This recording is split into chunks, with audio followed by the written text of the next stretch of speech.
Hoje é dia 26 de junho e a ONU faz 80 anos. Há 80 anos, a ONU era criada para impedir que novas guerras da proporção da Segunda Guerra Mundial acontecessem de novo. Seria o maior órgão multilateral do mundo, com poder de decisão inclusive de impedir guerras. Porque sim, apesar de muita gente achar que a ONU não serve para nada, a ONU está em lugares onde a maioria do mundo nem olha.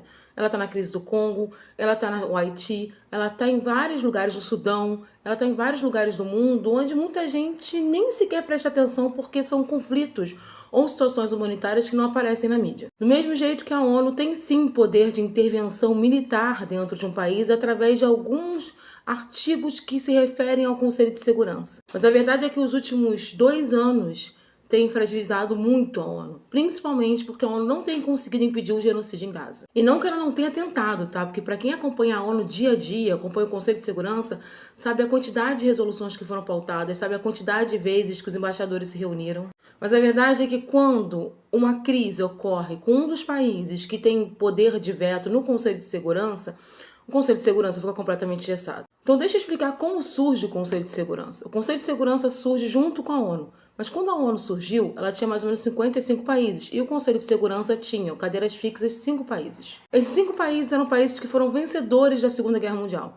No caso, a União Soviética, que hoje é representada pela Rússia, França, Estados Unidos, China e Inglaterra. Esses países teriam o poder de decisões muito importantes, inclusive convocar forças armadas para intervir no país ou numa situação, no estado, se for necessário, porque tem esse dispositivo lá na Carta da ONU. Mas quando a ONU foi criada, houve uma preocupação muito grande da União Soviética de que justamente esses dispositivos que estavam contidos no Conselho de Segurança de intervenção militar pudessem se transformar numa arma contra a União Soviética. É sempre bom lembrar que a gente já acabou a Segunda Guerra Mundial, praticamente se entrou na Guerra Fria. Não na Guerra Fria em si, mas no conflito entre a União Soviética e Estados Unidos. E aí, o Stalin pediu o poder de veto. O poder de veto tinha a função de impedir que alguém do Conselho de Segurança utilizasse de má fé a Carta das Nações Unidas. Mas a verdade é que ele acabou se transformando numa forma de proteger aliados de quem descumpre as regras internacionais. Nos últimos 15 anos, há um trabalho muito errado sendo feito no Conselho de Segurança, onde ele não tem sido utilizado para proteger o mundo e proteger a humanidade, mas sim para proteger interesses muito específicos. E por que eu falo nos últimos 10, 15 anos? Porque desde uma votação polêmica referente à Líbia, muita coisa mudou no Conselho de Segurança. O fato é que hoje ele está completamente engessado pelo poder de veto. E muita gente acaba dizendo que a ONU não serve para nada, que a ONU é figurativa. Não, gente, a ONU serve para muita coisa. Como eu falei no início do vídeo, a ONU está onde ninguém quer estar. Hoje, a ONU faz um trabalho humanitário enorme. Ela tem várias outras agências no mundo todo que monitoram várias situações, desde fome, violência, desrespeito aos direitos humanos, violência contra as mulheres, violência contra minorias sociais. Mas é óbvio que a imagem que fica para as pessoas é que ela não serve para nada porque ela não consegue impedir um genocídio. Só que se você olhar, por exemplo, uma das principais demandas do Sul Global é a nova governança global e uma reforma nos órgãos multilaterais, principalmente a ONU.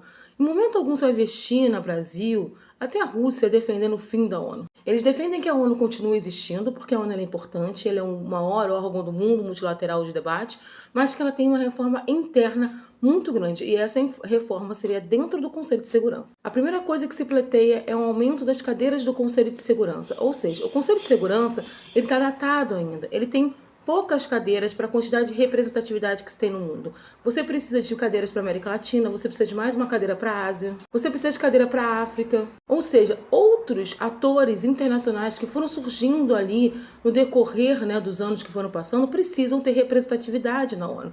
A ONU ainda tem a representatividade de 80 anos atrás.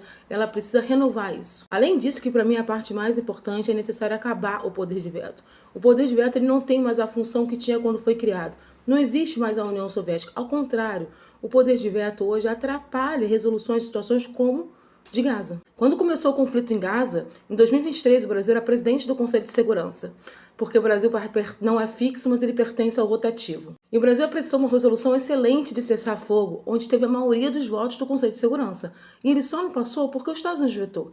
Se tivesse passado o cessar-fogo daquela época, que inclusive deixava bem clara a necessidade de intervenção externa, o genocídio em Gaza não tinha acontecido. Então é justamente essa estrutura engessada de 80 anos atrás que está atrapalhando a gente resolver os problemas do século XXI.